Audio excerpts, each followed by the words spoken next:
Hello and welcome to this week's edition of the Good 5 Cent Cigar Newscast. I'm Morganne Judd. Thank you so much for joining us. This week, we look into therapy dogs on campus. And of course, David Okula will have all things Rhody athletics covered in this week's Rhody Sports Corner.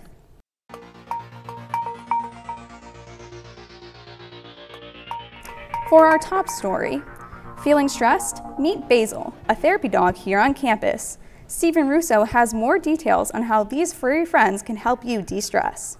This is Stephen Russo reporting to you from inside the Memorial Union. Right down the hallway here to my right is the Military and Veteran Education Center, where they will be hosting a therapy dog event. Today we're going to be meeting Basil. We're going to find out a little bit more about her and the benefits of having a therapy dog on campus. But we wanted to have a visit with the therapy dog, so we had booked something with Kona, who her owner works on campus, but unfortunately she tore her ACL, so she wasn't able to make it. So then we scheduled something with Basil. When did you meet Basil? We got Basil about 2.5 years ago. What made you want to make her into a therapy dog? I'm a psychologist, so I work in a mental health space, and, there's a lot of evidence to support the use of animals in therapeutic spaces. I think that there are a lot of, physiological benefits, like the downregulation of cortisol and adrenaline and all of those, and, the release of the sort of positive, neurochemicals. So what made you want to plan this event out? Well, Kathy Conlin is my new coordinator, and she's fantastic, and she recommended we bring in a therapy dog, and turned out it was a huge success. We have Basil here today. What's your experience been so far? Oh, I'm having a great time. So at any time that we have any of the therapy dogs in here is always a good day, and overall, just a good puppers. For more information on other events that are happening at the Mave Center, be sure to follow their Instagram at URI SVO. And from inside the Memorial Union, I'm Stephen Russo. Back to you. Thanks, Stephen. Looking ahead, here's what's going on campus.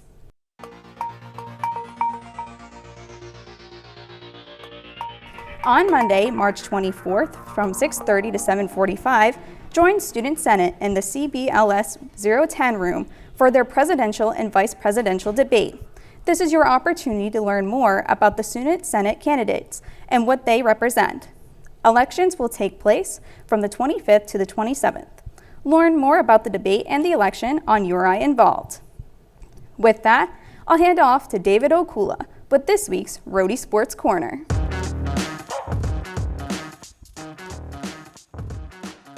Thanks, Morganne. Hello and welcome to the Rhody Sports Corner, your place for all the latest updates across URI athletics. I'm David Okula. Women's lacrosse played its first home conference game in program history against St. Bonaventure on Saturday.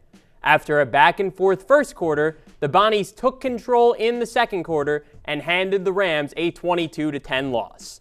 Gerard Villemenay has the story from Meade Stadium. The University of Rhode Island's women's lacrosse team fell to St. Bonaventure 22-10 on Saturday afternoon, where the Rams' record currently is 4-4 through 8 games and 0-2 in conference play. URI had a 4-3 lead over the Bonnies in the first quarter but couldn't stop their momentum. The Bonnies outpaced Rhode Island throughout the rest of the game. St. Bonaventure had 39 shots on goal, while Rhode Island had 30 shots. URI head coach Jenna Slowey expects more out of her young team moving forward as the team is looking to get back over 500. Yeah, I want us to have a little more guts out there. I mean, in conference play in any sport, that's when people are going to bring it to you as hard as they possibly can. So, being new, I don't know if we were totally ready for that. Bonnies is a great team and really have grown immensely in the last 5 years. So they are competitive, but I do think that we can compete at least a little bit better than we showed today.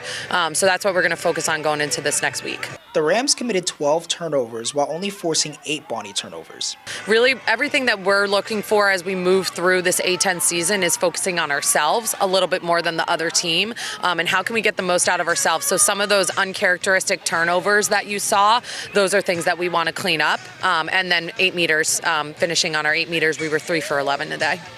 Rhode Island's next game will be on Saturday at 12 p.m. as they will be on the road to play against Davidson College. However, URI will return to Meade Stadium on March 26 to take on George Washington University at 11 a.m. Reporting from the inside of Meade Stadium, my name is Gerard Villemenay, Rhody Sports Corner. As for some other scores and results around campus this week, baseball traveled to Richmond, Virginia to take on the A-10 preseason favorite VCU this weekend. URI swept the series, extending its win streak to 7 games. Then the Rams returned to Bill Beck Field on Wednesday for a game with Stonehill. Softball played its first conference series of the year against George Mason on the road this weekend. The Rams split the doubleheader on Friday, then got shut out in a 4-0 loss in the series finale on Saturday. Women's tennis traveled down to Louisiana this week for a pair of matches. The Rams took home a couple of 4-0 wins, first against New Orleans on Thursday, then against Nicholls State on Friday. With the victories, URI moves to 11-2 on the season, heading into conference play. That's all for this week's edition of the Rhody Sports Corner. To stay updated with all things URI athletics, follow us on X at @cigar_sports. Back to you, Morganne. Thanks, David. That's all we have for you this week. Thank you so much for tuning in. Be sure to follow us here and on Instagram at Rhody Cigar and pick up our print paper anywhere on campus to stay up to date with all your Rhody news. Find us online at rhodycigar.com. Until next time, I'm your host, Morganne Judd. This is the Good 5 Cent Cigar Newscast, and as always, have a great week, Rhody.